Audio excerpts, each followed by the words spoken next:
वह सभी बातें करते रहते हैं कि अचानक से वहां पर लूका ओब्लॉन्स्की आ जाता है। वह व्यक्ति जिससे कि बियंका परफ्यूम शॉप में मिली थी, वह एक दूसरे को देखकर सरप्राइज हो जाते हैं और बियंका उसकी ओर जाते हुए कहती है कि ओ आप यहाँ, हम दोबारा मिल रहे हैं, है ना। यहाँ से सीन शिफ्ट हो जाता है। कुछ समय पहले एक नाइट आता है और कहता है सर लूका आप कहाँ हैं। और लूका वहाँ पर आते हुए कहता है कि क्या योहाइनेस ने आपको यहाँ पर भेजा है। और नाइट कहता है कि योहाइनेस आपको तत्काल ढूंढ रहे हैं, आपको तुरंत वहाँ पर चले जाना चाहिए। यह सुनकर लूका ओब्लॉन्स्की सरप्राइज हो जाते हैं और आश्चर्य से कहते हैं कि क्या योहाइनेस को कुछ हुआ है। और नाइट कहता है कि मैं आपको रास्ते में सब समझा दूंगा, इसीलिए हमको जल्दी से निकलना चाहिए। और वो वहां से निकल जाते हैं। Back to the present, Bianca कहती रहती है कि मैंने सोचा था कि वह नौकर है, लेकिन वास्तव में वह तो एक शिक्षक है। मैं यह जानकर बहुत ही ज्यादा सरप्राइज हुई। ड्यूक निकोलस कहते हैं कि आखिर इसका क्या मतलब है, क्या आप उसे जानती हैं सिस्टर इन लॉ। और बियंका कहती है कि हम एक शॉप में टकराए थे। वह एक परफ्यूम खरीदने के लिए वहां पर आया था और वे सही इत्र ढूंढने के लिए परेशानी उठा रहे थे, क्योंकि वह उसे ठीक तरीके से नहीं जानते थे। इसके अलावा उनके प्रेफरेंस से मैंने जान लिया था कि वह एक नखरेबाज और सन की रईस की सेवा कर रहे हैं। यह सुनकर ड्यूक निकोलस शॉक हो जाते हैं, क्योंकि उसे नहीं पता था कि वह उसके बारे में ही बात कर रही है। और दूसरी ओर योहाइनेस को देखकर लूका डरते हुए स्माइल करते रहते हैं। और दूसरी ओर ड्यूक निकोलस अपने गुस्से को कंट्रोल करते हुए स्माइल करते हुए कहते हैं कि ओ तो मैं देख रहा हूँ, आखिर आप क्या कर रहे थे। दूसरी ओर कैथरीन कहती है कि चूंकि बियंका उसे जानती है तो इसीलिए मैं उसका निष्पक्ष मूल्यांकन नहीं कर पाऊंगी। तो इस बारे में आप क्या सोचते हैं योहाइनेस। और यदि उसके बारे में बात करें तो उसके पास कोई भी बायोडेटा नहीं है। और यह सुनकर ड्यूक निकोलस कहते हैं कि फिर भी वह समय पर आ ही गया है, आइए हम उसे एक साक्षात्कार के लिए आमंत्रित करें और उससे बातचीत करें। यह सुनकर बियंका भी खुश हो जाती है। और दूसरी ओर कैथरीन एक पेपर को लेते हुए कहती है कि तो फिर यह कैसा रहेगा, चूंकि उसके पास इस समय कोई बायोडेटा नहीं है, इसीलिए उसे मौके पर ही कुछ प्राचीन पाठ का अनुसरण करके देखना चाहिए और दिखाना चाहिए। बियंका उस पेपर पर सभी चीजों को लिख रखी थी जो कि उसे आनी चाहिए। और वो उसे देते हुए कहती है कि आपको इस पेज को पूरा करना होगा, तो आपको इसको पूरा करने में कितना समय लगेगा।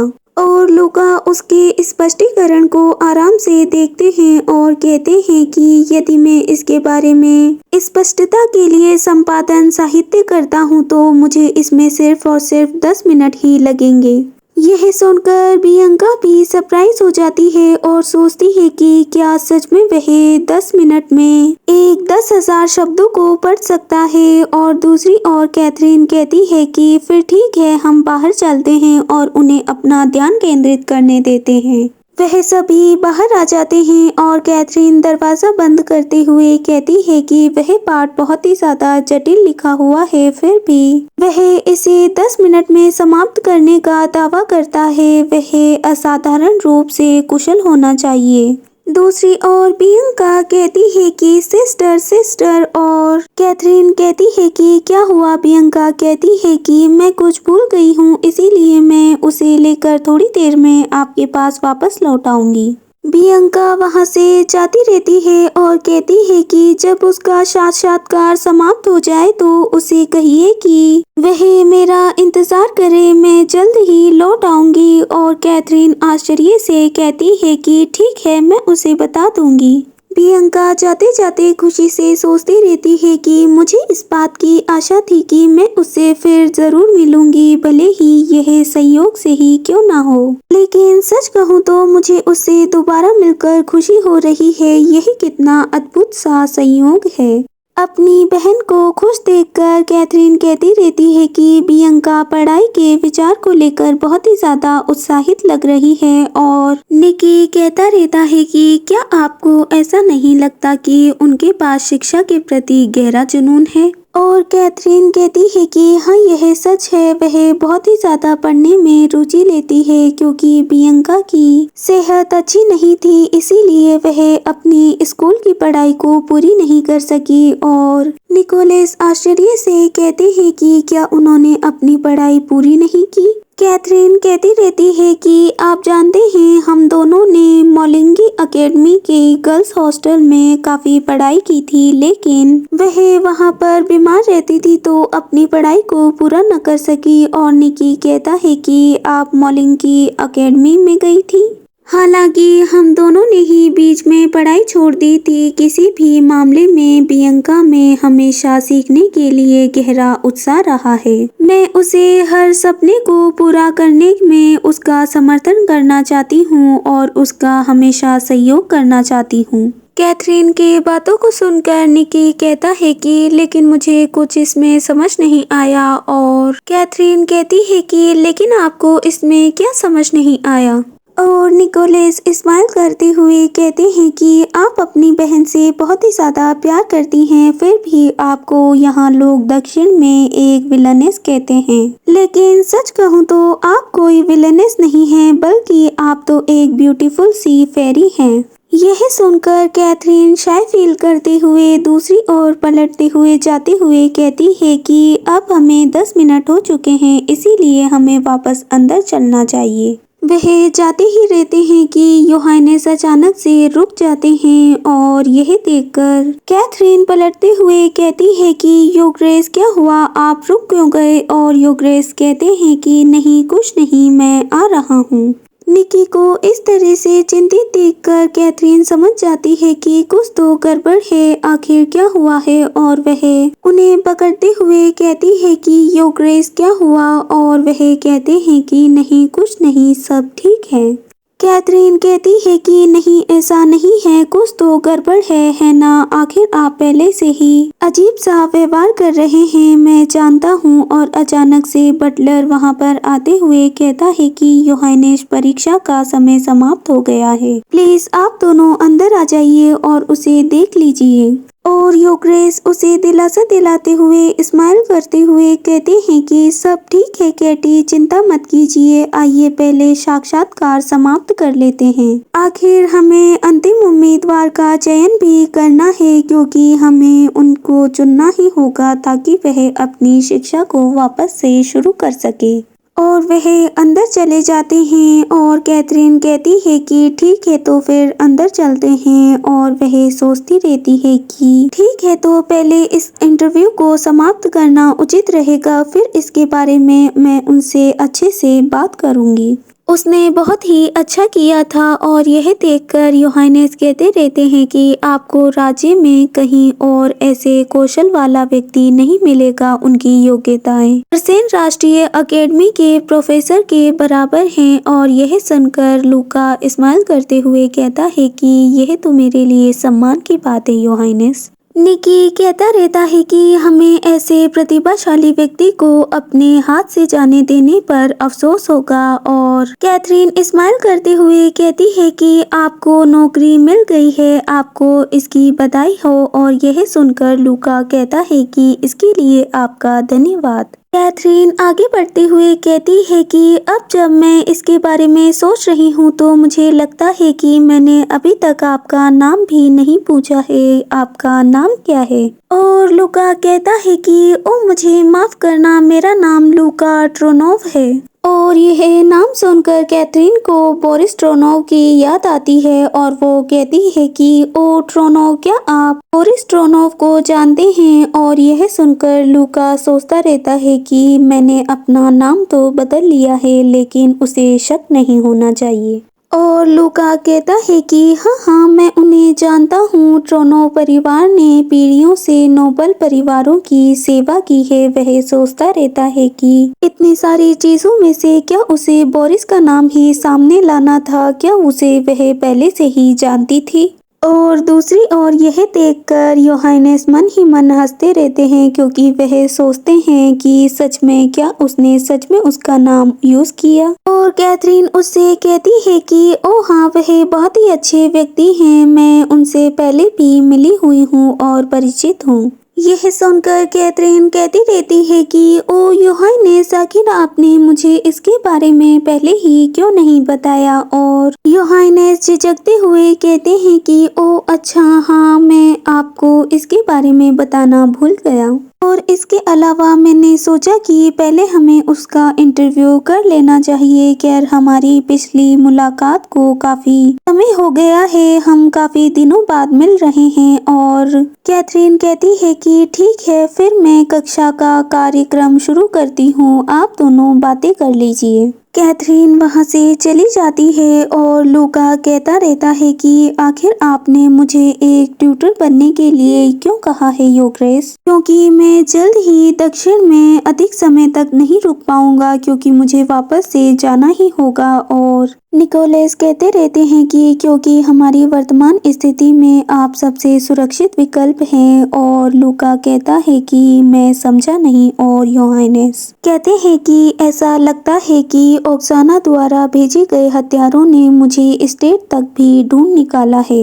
यह सुनकर लूका आश्चर्यचकित होते हुए कहता है कि क्या सच में उन्होंने आपको ढूंढ लिया है। और योहानेस चिंतित होते हुए कहते हैं कि मैं अभी तक पूरी तरह से निश्चित नहीं हूँ, यह सिर्फ मेरा अनुमान है, लेकिन वह मेरे पीछे अभी भी लगे हुए हैं। इसीलिए मैंने यह मिशन किसी ऐसे व्यक्ति को सौंपा है जिस पर मुझे भरोसा हो। मुझे आपकी यहाँ रहने और कैथरीन के परिवार की रक्षा करने की आवश्यकता है जब तक कि मेरा प्लान कामयाब नहीं हो जाता और पूरा नहीं हो जाता।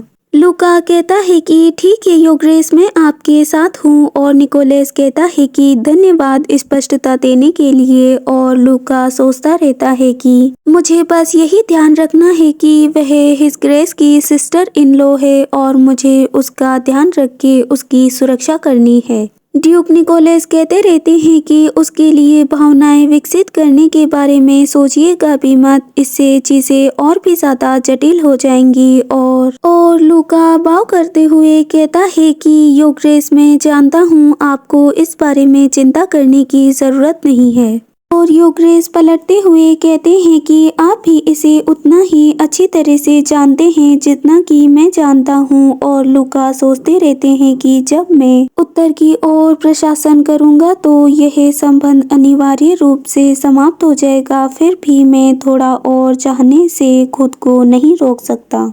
उन दोनों की बात भी समाप्त हो जाती है कि अचानक से बियंका वहां पर आ जाती है और वो कहती है कि ब्रदर इन लॉ, क्या आप यहाँ हैं? आखिर आप यहाँ पर क्या कर रहे हैं? और निकोलस कहते रहते हैं कि मैं उन्हें मैनर दिखा रहा था क्योंकि वह अगले हफ्ते से ही शुरू करने वाले हैं। और बियंका कहती है कि ओ, आपको नौकरी मिल ही गई, यह तो बहुत ही ज्यादा अच्छी खबर है, आपको कॉन्ग्रेचुलेशन। निकोलस वहां से जाते जाते कहता है कि मिस्टर ट्रोनोव, आप यहाँ से जाने के लिए स्वतंत्र हैं। और लूका बाव करते हुए कहता है कि ठीक है, इसके लिए आपका धन्यवाद। वह वहां से चले जाते हैं और बियंका कहती है कि क्या मैं आपके साथ बाहर तक चल सकती हूँ? वैसे भी मेरे पास आपसे करने के लिए कुछ प्रश्न हैं। और लूका कहता है कि ठीक है, आगे बढ़िए और आप मुझसे कुछ भी पूछ सकती हैं। यहाँ से सीन शिफ्ट हो जाता है और दूसरी ओर बोरिस को दिखाया जाता है। वह विचार करता रहता है कि मुझे यकीन है कि मैंने उसे इस ओर ही भागते हुए देखा था और वो यहीं कहीं होगा। बोरिस इस बारे में सोचता ही रहता है कि अचानक से वह असैसिन उसके सामने आ जाता है और वह उस पर हमला कर देता है। बोरिस स्वयं को बचाने की कोशिश करता रहता है और वह उस पर वार पे वार किए जाता है और वह उसे मारते हुए नीचे गिरा देता है। और आखिरकार वह उस असैसन को पकड़ ही लेता है। वह उसे दबोचते हुए कहता है कि मुझे बताओ, आखिर तुम्हें ऐसा करने का आदेश किसने दिया? तुरंत कहो, आखिर तुम्हें किसने यहाँ पर भेजा है? यहाँ से सीन शिफ्ट हो जाता है। बियंका कहती रहती है कि आप पहले भी चौंक गए होंगे, है ना? और जब हम शॉप में मिले तो आपने यह मान लिया होगा कि मैं ही परफ्यूम बनाने वाली हूँ। और लूका कहते हैं कि हाँ, ऐसा ही हुआ था। बियंका लूका की ओर पलटती है और स्माइल करते हुए कहती है कि दरअसल सच्चाई यह है कि मैं अक्सर उस शॉप में जाती रहती हूँ। और जब आपने बताया कि आप एक प्रकार का परफ्यूम ढूंढ रहे हैं और वो मुझे बाहर ही दिखा, तो मुझे लगा कि आप इसी सुगंध की तलाश में आए हैं। लेकिन सच बताऊं तो जब मैं उसे आपको पैक करते हुए दे रही थी तो उस समय वहां पर 2 बॉटल्स रखी हुई थी और मैंने गलती से दूसरी वाली बॉटल को पैक कर दिया और आपके पास गलत परफ्यूम चला गया। बियंका उस परफ्यूम को देते हुए कहती है कि यह वही उत्पाद है जो कि आपको चाहिए था, जिसे कि आप खोज रहे थे। और यह सुनकर लूका कहता है कि हाँ, सच में मुझे भी इस बारे में लगा ही था कि इसके बारे में कोई गलतफहमी ज़रूर हुई होगी, ऐसा इसीलिए हुआ होगा। वह पैकेट को लेने के लिए हाथ आगे बढ़ाते हुए कहते हैं कि आपको वास्तव में इस बारे में चिंता करने की ज़रूरत नहीं थी, लेकिन इसके लिए आपका शुक्रिया। और उनका हाथ टच होने की वजह से वह गिर जाता है और वो कहता है कि इसके लिए मुझे माफ़ करना।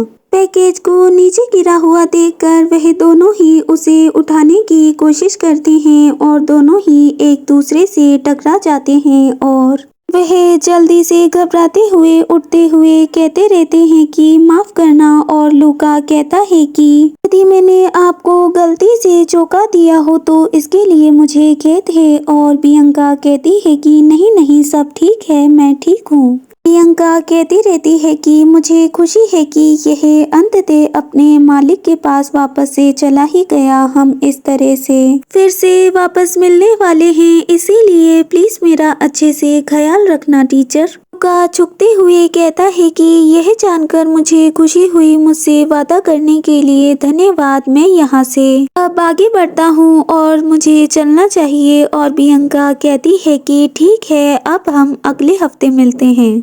लूका वहाँ से जाते रहता है और सोचता रहता है कि मैं इसके लिए खुश हूँ, भले ही हम फिर से वापस मिल रहे हैं और भले ही यह काफ़ी कम समय के लिए है, लेकिन फिर भी मैं खुश हूँ कि हम वापस मिले। योहानेस वहाँ से गुजरते रहते हैं कि अचानक से आवाज़ आती है, योहानेस योहानेस। और बोरिस वहाँ पर आ जाता है। वह काफ़ी ज़्यादा थका हुआ था। योहानेस कहते हैं कि बोरिस, क्या मैंने आपसे जो जांच करने के लिए कहा था उस पर आपने कितनी प्रगति की है?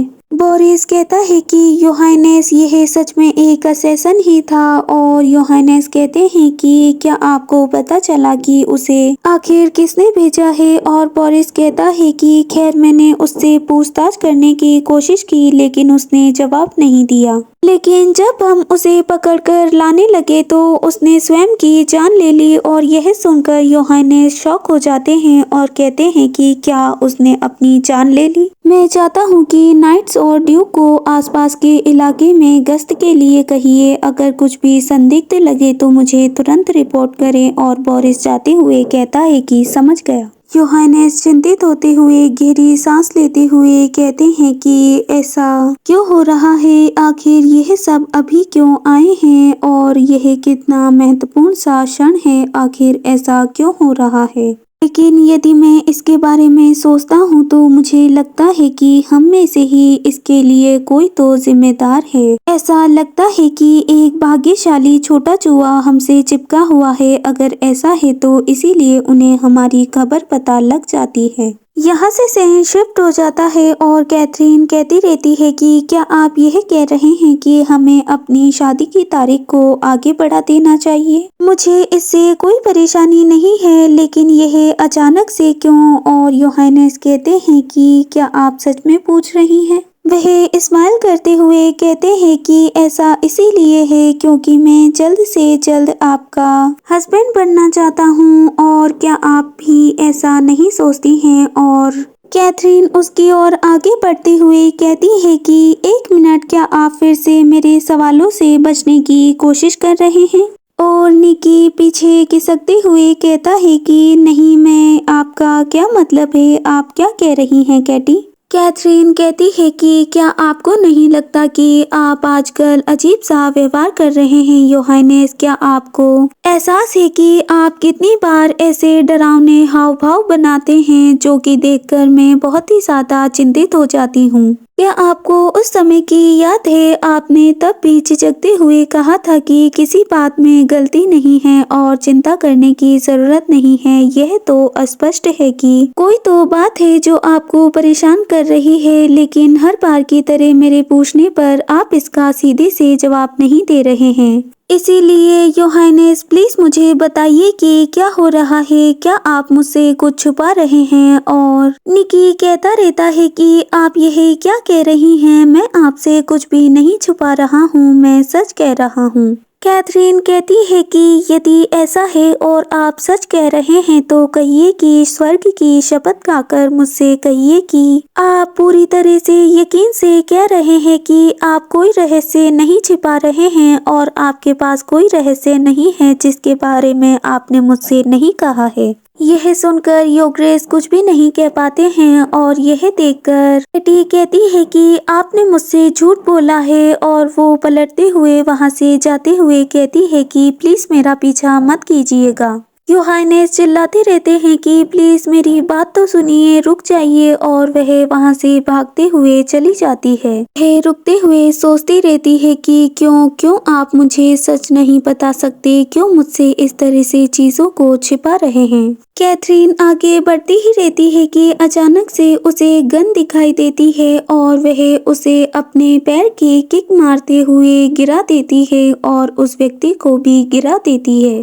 कैथरीन ने उस बंदूक को अपने पैर की मदद से संभाल रखा था और उसको देखते हुए वह कहती है कि आखिर तुम कौन हो और आखिर तुम अंदर कैसे आए? आखिर तुम्हें यहाँ का रास्ता कैसे पता चला? कौन हो तुम?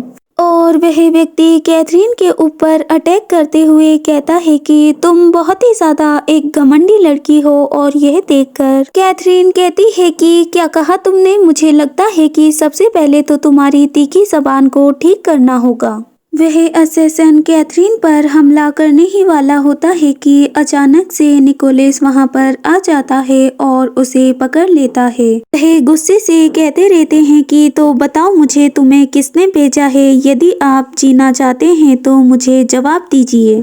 उसे देखकर ऐसा लग रहा था कि जैसे वह उसे मार ही डालेंगे। और कैथरीन कहती है कि योगेश। और निकोलस चिंतित होते हुए गुस्से से कहता है कि कैटी वहीं पर रहिए, यहाँ पर पास मत आइए।